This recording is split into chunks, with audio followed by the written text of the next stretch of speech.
sa UPI, nalumantad na siya, panindigan niya tayo, binuto siya ng 34 million. Tungkulin niyang ipaglaban tayo, hindi wala tayong tungkulin na ipaglaban siya, siya magpaglaban sa atin. Kasi binuto natin siya, dapat tumayo na siya. Tumayo na siya ito na kung gusto natin matapos yung problema natin, gusto natin matapos yung paghirap ng mga kapatid natin, mga pulis. Hindi natin kalaban yung mga pulis. Ang problema natin yung sistema. Kaya lang, maagay natin yung sinahanap natin yung kung magkakaroon tayo ng tunay na leader na handang magpakabatay sa atin. Hanggat walang ganung leader, business as usual pa rin. Hindi kaya ng personalidad ang problema natin. Tayo mismo ang sasagot. Tayo mismo ang maghanap ng solusyon para gumanda ang buhay natin. Di ba kayo naawa sa mga mahirap? Maaaring mangyari din yan sa mga anak natin. Sa mga apo natin kung hindi natin babaguhin yung sistema. Tapusin na natin yung personalidad. Tingnan natin yung prinsipyo. Ano ba ang prinsipyo mayroon tayo? Handa ba tayo magpakamatay para sa bayan natin? Handa ba tayo tularan yung mga bayani natin na buhay sa buhay? Hindi. Pero kung gagawin natin, may paraan.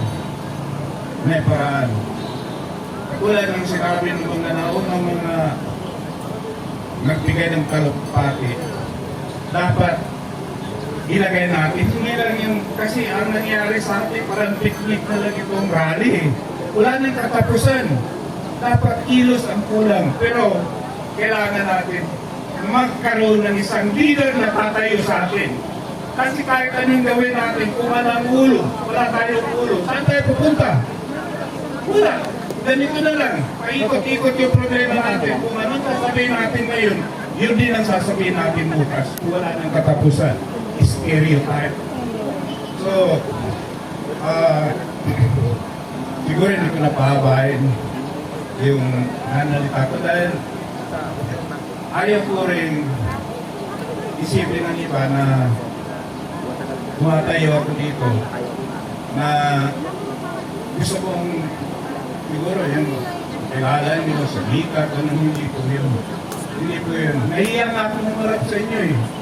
Ako, sa totoo lang, matagal ako sa giyera. Pero hindi ako takot pumarap ang bala.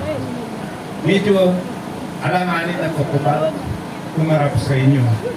Dahil anong kung isang pagkakamali ko matagal ayusin niyo.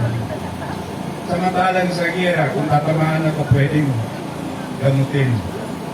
Pero yung may masabi ako hindi maganda sa inyo, magkamali ako kasi tao lang na to, yun ang iniiwasan ko. Ayaw kong makapos sa inyo. Kaya napilitin ako dahil obligasyon namin sa Mindanao na tulungan kayo. Hanggat hindi maayos ang problema dito, walang katapusan ang problema namin sa Mindanao. Kaya nagpapakahirap kami. Ngayon, ito ang hindi ko gusto mangyari. Sana hindi mangyari ito. Pag hindi na kayo maayos dito, wala kaming ibang pamamaraan kung hindi humiwalay na kami sa inyo. Ayaw ko mangyari ito. Kasi marami akong kaibigan, marami na akong kamag-anak dito, hindi usapin ng religion ito, usapin ng prinsipyo, usapin ng kahirapan, yan ang ano natin. Kaya magsama-sama tayong ayusin natin ang problema dito. Para hindi na namin maisip paghiwalay dahil maganda ng buhay natin. Maraming salamat sa inyo.